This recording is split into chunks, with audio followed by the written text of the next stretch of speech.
ये हदीस मुबारक का एक तर्जुमा है। अब इस हदीस मुबारक का मफहूम क्या है या इससे मुराद क्या है? तो इस हदीस मुबारक के अंदर नबी करीम अलैहिस्सलाम ने दो तीन चीज़ों का जो है वो तज़किरा किया। सबसे पहले तो नबी करीम अलैहिस्सलाम ने जो है वो फरमाया कि तमाम आमाल का जो दारोमदार है वो नीयतों पर है। मतलब कि अगर इंसान की नीयत दुरुस्त है तो उसके लिए किसी चीज़ की कमी नहीं है।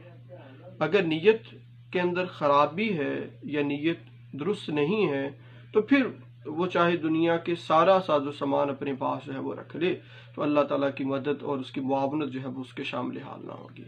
और अगर उसकी नीयत दुरुस्त है तो वो चाहे जितना मर्जी ही मुश्किल काम क्यों ना हो, अल्लाह ताला उसकी जो है वो मदद फरमाएगा और अल्लाह ताला की माहियत और उसका साथ जो है वो इंसान के साथ होगा।